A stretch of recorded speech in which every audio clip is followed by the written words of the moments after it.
Hello everyone, welcome back to the Plunder Den. In this week's episode, we're going to be building a game table base. So this is kind of an extension of the project I was already working on the last episode. Really, it's a game table that I'm building for FirelockGames for Port Royal. So we're making a second table. This one's going to be more land-based. The other one had a water element to it. And this is more of a street-to-street city fight. And the other one had some, ships and other things that were attached to it. So, unfortunately, because there's time constraints around this, I wasn't able to show one of the projects. So recently I posted a bunch of pictures on Instagram and on the Facebook group, the Plunder Den, and a lot of people asked, well, when's the video coming out for this piece of terrain? And unfortunately, I didn't actually make a video for this. And really why I did that is I'm trying to save some time building this entire project and get it completed and get it to FirelockGames on time. So I kind of cut some things out. I already did a building and we did a weathering painting tutorial on it. So this would kind of been a duplication, but I'm just going to show you briefly that project and kind of talk about it a little bit. So I figured at least I can do that as a talk about it a little bit because it has some differences from the previous building. Now there's 6 structures in this entire project. So there's some other ones that I want to do that maybe some new ground might be broken on it. For example, in the destroyed church, I've never done one of those before. So I'm kind of looking forward to doing that project. And the other ones are I want to do kind of a leaning building. I don't even know how that's going to work. I haven't, I haven't kind of just in my imagination looking down the city street. You see a leaning building, a destroyed church. I mean, these are kind of things that I see when I overall look at the whole game table. So I want to add those elements in there. Now there's other buildings that I've already started constructing, so different levels. But anyway, so let's look, I'm getting sidetracked here. Let's look at the one I'm talking about here. So this is the one, if you saw it online, and people really liked this particular building itself. Actually, it got a lot more attention than I thought it would.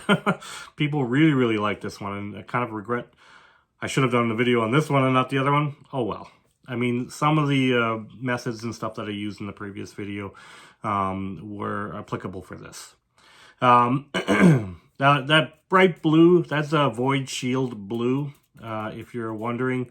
Underneath was a skelly hide, and I mixed it with ultramarine blue. So it actually came out kind of a gray. So I put that gray down first. Then I put those 2 other, like the Void Shield blue in there. And this is just Mummy Robe that I've just streaked on there. But it made it look like, the paint's chipping off. These stains and stuff is just all sorts of different washes that I've used or speed paints. And then I kind of went with the multicolored kind of tiled roof on here. I spent a lot of time building trusses and stuff in here. So it looked more official construction kind of thing and more than just the foam piece on top. Mainly because this is open, like again, it's the doll style house. And I kind of wanted to have a lot all open in here. A couple playable floors, a couple balconies. And the stairs, again, fit FirelockGames minis on it. So lots of playability here. It just adds to the overall table. But what we're here to do is build the base. Now, obviously, I can't show you that right now. It'd be too big for this screen. So we're just going to go over the table real quick, and we're going to check out the finished table. So the base of the table. All right, so let's take a look at this table, this finished table. So you can see that I have a few, this is kind of like a back alley, and then I have the main road going down here. Here's a side pathway between 2 buildings. And I kind of made all the rocks a little bit flat on the top, so you could walk through the rubble as well. So lots of ways to travel up. And then there's a gravel road on the left side here that also has a gateway to kind of like the backyard of the church. The church is going to be on that hill there.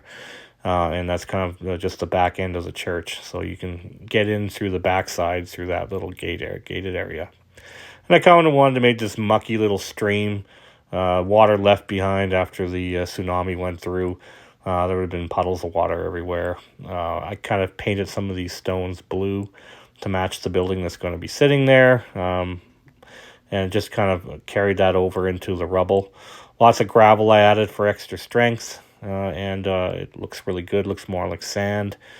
Some plant life, tufts, and palm leaves, and all those kind of things. You can see put little pockets of water between the stones. So I added a lot of details here. Where the road separates, this is where the earthquake went through here, and left the ground shifted, and kind of wanted to capture that in this whole piece. So lots of roads, lots of places to get around on the game table here. So you can see in that table, I really wanted to have several streets and different options for gameplay to get around the table, and work up those streets. Obviously, I mentioned the buildings will have ways to travel across the top of the buildings.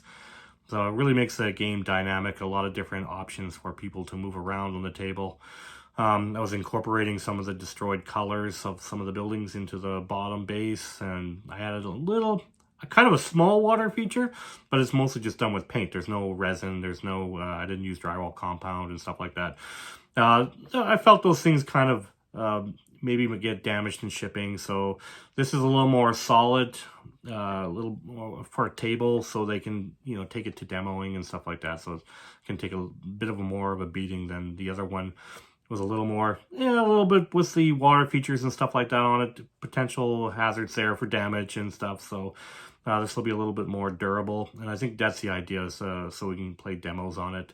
I gave it the old dice test, and making sure the dice cracks off it nice. But anyways, I'm very happy how that finished. I kind of wanted to get that base done. It's kind of opposite of last time. I kind of just did all the buildings and then the base. But anyways, I wanted to get it all painted up, see what it visually looked like, and then kind of just build the elements on top of what I already had. So that was kind of my thought process this time around. Anyway, so that kind of worked out good. I used some other techniques with that gravel and stuff like that to really, add some strengths to the table, and it really is going to help the overall piece. All right, if you guys like what we're doing here in the Plunder Den, make sure you smash that like button and consider subscribing to the Plunder Den and get first-hand information when I start these kind of projects. All right, everyone, let's get down to the table. Let's start painting and let's start crafting.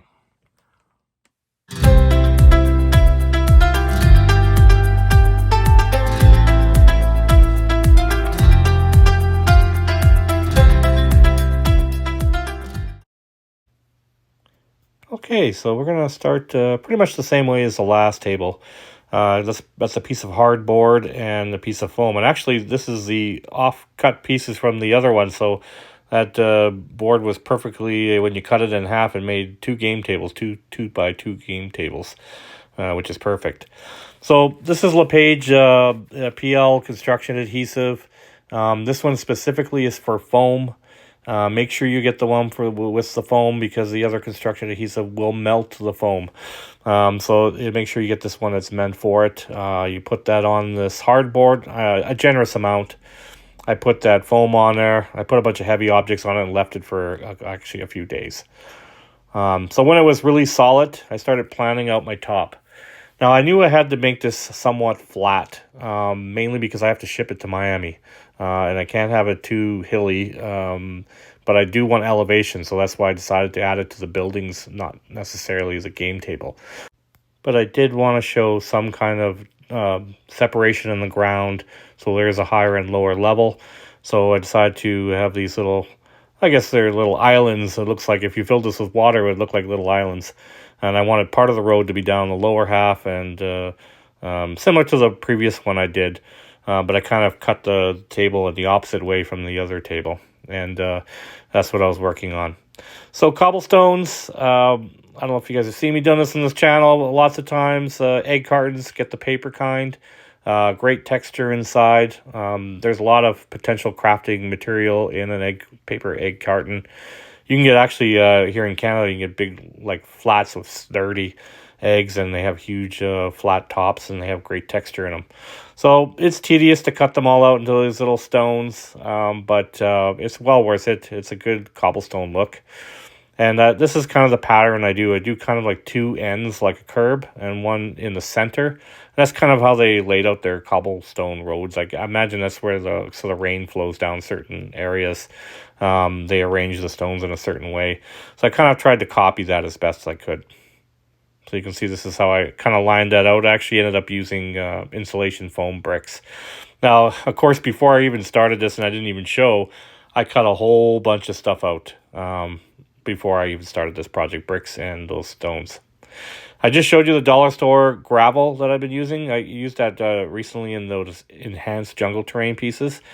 It's $2. You get a big tub. Like, there's no way I'm going to even get through that. And I barely used any on this project. So it's really cost effective. But it's good, strong, sturdy. But it's fine enough that it'll stick to the glue. And once you put that Mod Podge on top, it's like solid as a rock. So this is kind of laying the pattern of the stones out. I kind of want to have one main cobble road, and then the rest are kind of like lead off to dirt roads. So I kind of have the cobblestones fading out here, and then I plan on putting that gravel in there to fade out to the dirt roads. I also had to add some texture before I get too far along here to this entire game tabletop in these stones with my tinfoil ball here. So this took a little bit of time, and not really that much time. And I know I'm just showing you, but I did everything. Anything I could get onto with that, I added some texture. So this is your garbage kind of stuff that comes in packing. I use that for creating pebbles and smaller rocks that are in the rubble. And then I got my big chunks of insulation foam. And really, I just cut them into angles off them so they make them into big boulders. Put them in my coffee tin, shook them up for 5 minutes with some rocks in the coffee tin. And they made them a little bit smoother. I actually went afterwards with a tinfoil ball too and added texture to them. And then I kind of just was using these to fill in the gaps. So this is kind of like the rubble or the road or the land falling between these openings in the ground. So I kind of wanted to capture that. Some of the rubble would be actually parts of the building that have fallen in there. Some of them have sunk below the sand because of liquefaction. Some of it just sinked right below. And then I, kind of sprinkled those other smaller ones around that cheap white foam there. And just kind of sparsely put it around. So this is kind of after I've added all that. You can see I started adding more of the gravel. And I've just kind of placed it all around. And now it looks kind of goofy right now. There, I'm showing you the gravel again, just so you can see it. Actually, I think I showed you it a few times in this video, but you add all those other things in there, and it kind of looks goofy right now. But once you added the paint and stuff like that on it, it'll make more sense. So, and I kind of left these flat spots because this is where my buildings are going to sit. So. But I wanted to make it a little more interesting. They weren't completely flat areas. There is openings. So I'm going to have to carry that into the building structures. So that's the church. This is going to be like a administration building. This is, that one was the larger one's the market. And we got two other buildings. I was thinking this a brothel or a bar or living quarters. And they're going to be connected together from that walkway. And you already seen me build one of those on the channel. And then that last one is the mystery one. I kind of wanted to make a leaning building, so we're not sure how that's going to work out. But we'll see how she goes. Now, I did mention I didn't really film this construction, but I did film a little bit of it. So I'm going to show you basically the beginning starts of it. I used that 1/2 inch insulation foam, and that's how I made the front of that archway. And kind of a side. I kind of knew I wanted a balcony. And actually, a lot of these buildings were actually inspired by the Pirates of the Caribbean, Port Royal, kind of their movie set.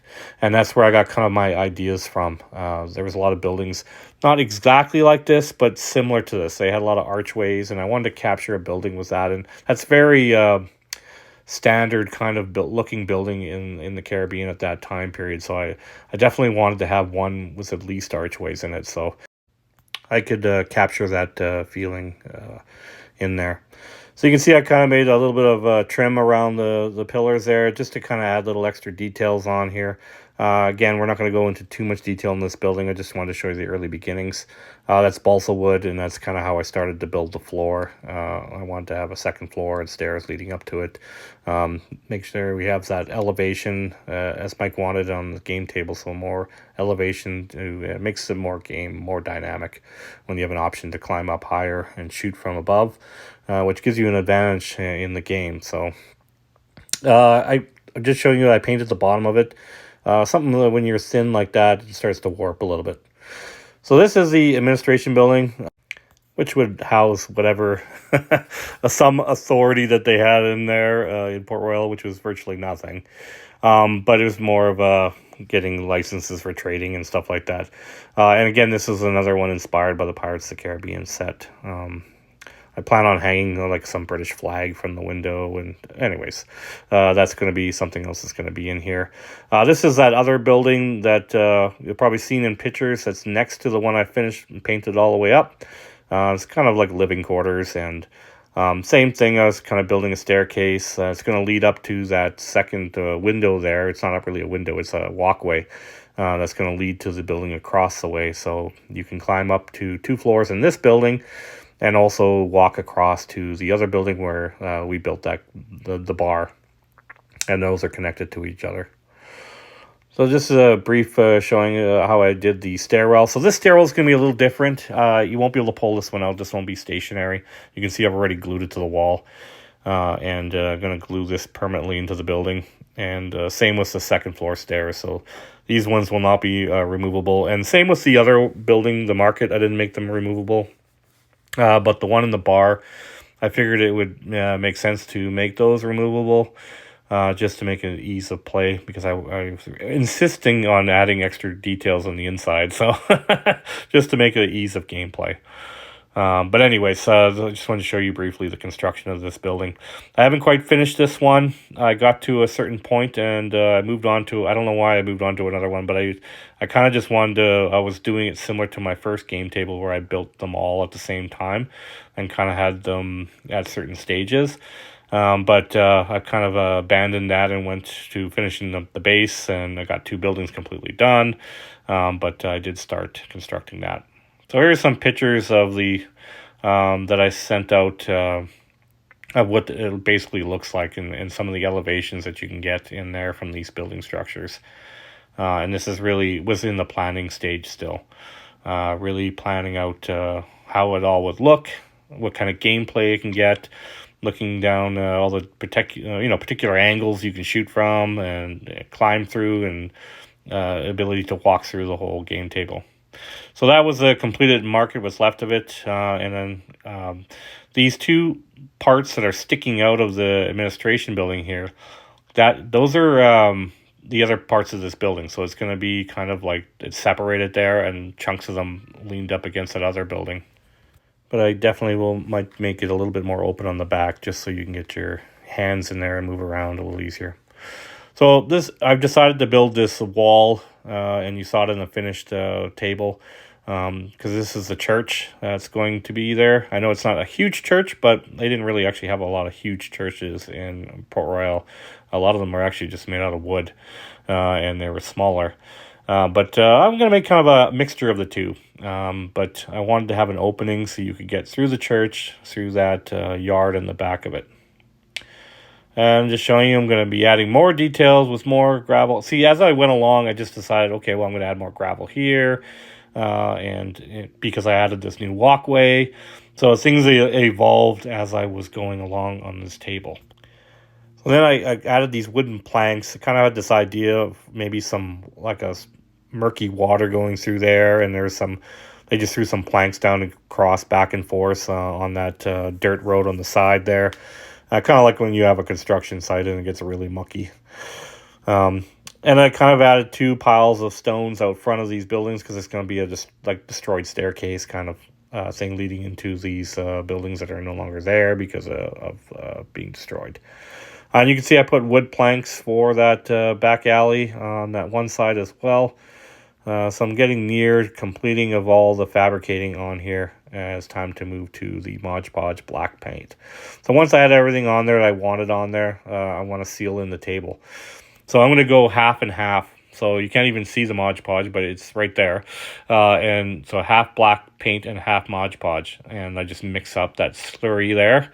And that give you lots of strengths to the overall table. So we're just briefly going to show you this. It took some time. I think I am probably going to do another coat around the around the frame of it, just so that I got extra strengths in there. I don't actually put that in the video, and I actually didn't do it in the completed project, but I think I'm just going to do another layer just so it could take a few bangs on the edges and still not sink in, because it, still a good portion of it's foam, even though the bottom is a hardboard, and it's not going to chip so easy. That's pretty sturdy stuff. But once you add all this Mod Podge on there and black craft paint, it makes it hard as a rock. That's what I'm trying to demonstrate here. And I'm going to roll some dice on here so you can hear the sound it makes when you roll some dice on it. The sound you should hear. See, you got a nice sound to it. I think I'm having too much fun with this. I kept rolling dice on all over the place here. But I just wanted to test it on all the different spots to make sure that I hear that sound that it makes when it hits a hard surface, and that's what it should be, because this is a game table. All right, so now we're going to move on to the other colors. So real brown is my first undertone, as I always use. And every layer of craft paint I'm going to add onto this is going to add even more strengths over top. As the craft paint itself is a multi-surface, full-card craft paint. And most projects, that's the only thing I use. I don't even use the Mod Podge. But since this is a lot of foam, and I really wanted to add a lot of strengths, and because there's going to be a lot of demo playing going on in this thing, I just figured we better go as much strengths as we possibly can on here and add up as much as I can.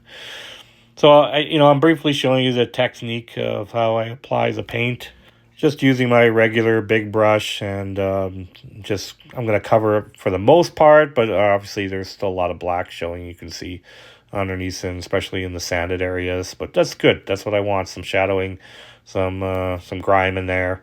And we're just going to build up our earth tones on here. And like I said, you've seen me do this umpteen times on this channel, doing different structures. I add these colors to everything. Bark brown. And I've mentioned why I do it, just to make sure everything feels like it's part of the same world. So you got that same undertone, and it really looks like everything fits together. So we're going to just... And to every color I add less to it, so more highlight than actually covering everything. And you can see that's what I'm doing here with the bark brown. I'm just really highlighting things. I pretty well use that same paintbrush. I've been using it for years now on the channel, and just to add in these paints. And it's not, I guess it's kind of a dry brush, but not really. I'm just kind of hitting the edges of everything. And you can see I'm lightening where the water is going to be in there, the murky water, some of the pathways, the center of the stones I'm going to make lighter on the main cobblestone road, the tops of these hills, just stuff like that. You're just adding some highlights throughout the entire piece. So it's lighter in certain areas when we add more colors to the top of it. So you're always layering things over top of each other. So I probably showed you a little more of this than I normally would, but just kind of an idea of how I apply the paint. So this is after that all that is completed. We're going to be moving on to our Pablo here in a sec. Just taking a quick look around, see how much highlight I actually added to everything. So the Pablo, we're going to be even more careful with this. I think actually I hit a few spots too bright, and I had to go back and fix a few. But if you need to, just add some more brown to over the top of it and let it dry, and then go back at it again. It's not really earth-shattering, but... this kind of added everywhere. If you add this Pablo on top of the two browns, it really gives it a muddy feel. in some areas, and you get a nice little highlight, and it's good undertone when you're doing your stonework.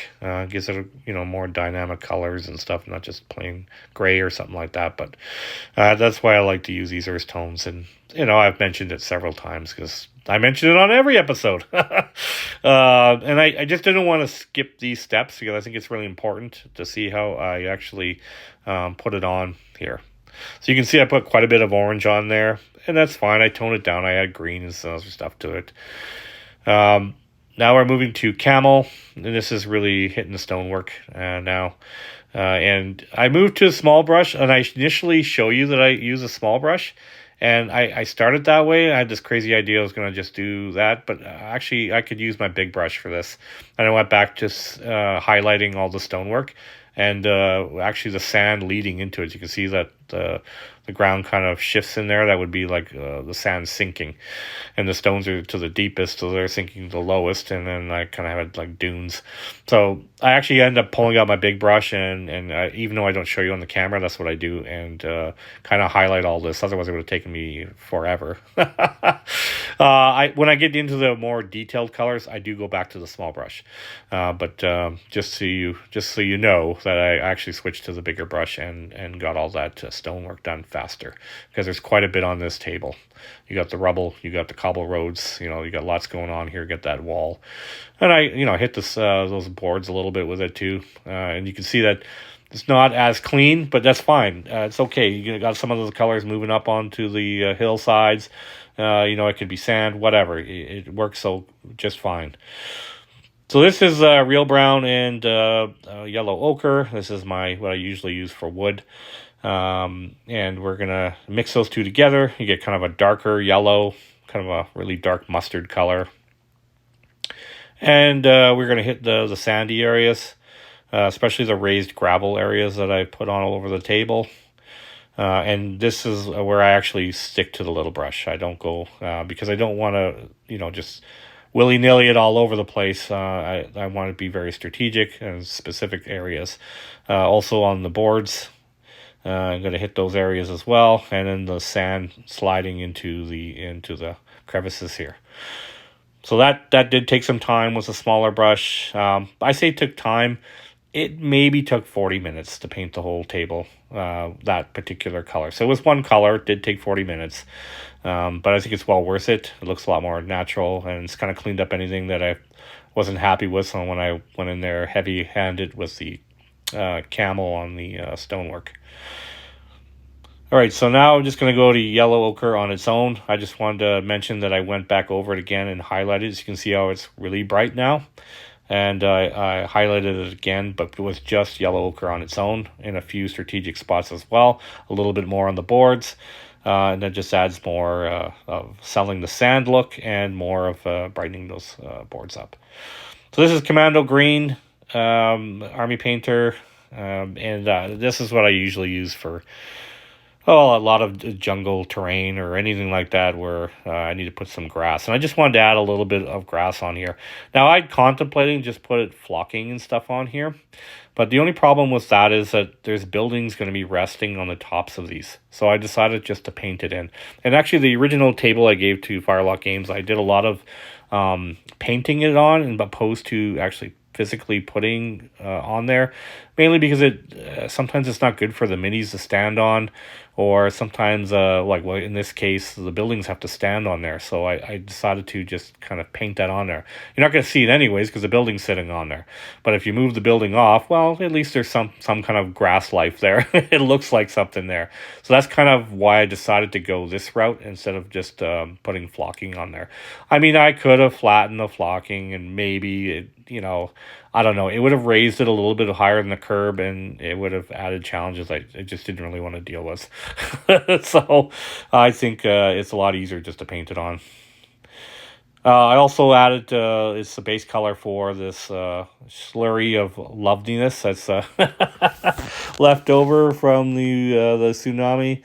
And we're just going to put some of that in here, a little murky water going on all over the place in here, especially in that muddy road. It's kind of a dirt path on the one side. So this is after I've added on here. And you can see it's passable. It looks good. It's good enough for whatever's going to be underneath your buildings, right? So this is Skeleton Horde contrast paint. And I usually use this to put some grime between the stones. Adds a little more of a realistic look to it, especially after that tsunami came through. There would have been lots of all sorts of stuff picked up from all over different places, and the stones wouldn't have been very clean. Actually, probably would have been a lot more mucky. And I do use some mud textures and other stuff in here as well to add to this. So we're going through here, and we're hitting all sorts of all the stones, kind of everywhere there's stones. I hit some of the cobble road, but mostly focused it to the larger boulders. And you're only putting a little bit on there. It was like, oh my god, he's using contrast paint. I barely used any contrast paint and got quite a bit surface done. You don't need a lot, just a little bit here and there. So Malignant Green, this is another one of my favorites for anything jungle, anything like that. You want to put green grime on everything. And I'm going to cover up some of the brightness of the Commando Green in these spots where the water is, and to make it look more like murky water. And then I got Agrax Earth Shader. I kind of put that all over the place. Hardened Leather is also between the stones. Sand Golem is also between the stones and some of woodwork. And same as this Paladin Bone. I kind of saved this step. I just kind of sparsely put it around everywhere. With all those multiple of colors, you don't need to use a lot of each, and you can cover a huge amount of surface. And you can see we got a nice little grime going on in here. Different colors of all sorts of stuff that maybe spilt in here. And I just wanted to really capture that in the rubble. This is a Sterling Mud. It's a technical paint, and it's a textured paint, and it's good for adding a little bit of mud and grime in there. And this Void Shield Blue is, I mentioned I painted that one building with, and I wanted to carry that into the stones down below, so it looks like that's the rubble from the one side of the building is fallen in between those cracks. So I added that color in there. So I'm just kind of showing you all the completed areas, what it looks like after. This is pretty well all the paint colors. Mummy Robe is for brightening the stones. So this is going to take quite some time. I had to use a smaller brush again. And I want to, I like that whiteness added on there, just a little bit on everything. Just to add to these stones, cobblestones, bricks, rubble. I added even some of where the Void Shield Blue is, so to match some of the staining and paint chipping of the building itself.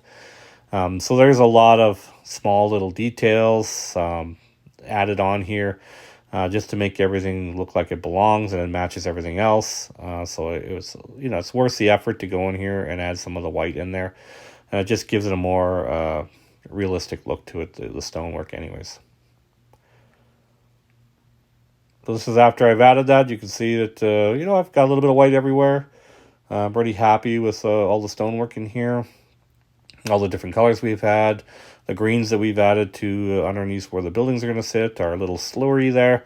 Now our little slurry is going to turn flat because those contrast planes are flat. So we're going to have to add another technical paint this right here. This gloss varnish. By Army Painter. And really this just gives it a wet feel. So all those little puddles that I made on the street and some of the areas maybe on the board I want to hit this slurry. And that way it looks like it's wet. And that's kind of what I was going for. So this is kind of like a cheaper way of making some water features that's durable, that won't, have potential of getting damaged to shipping. So I kind of went this route.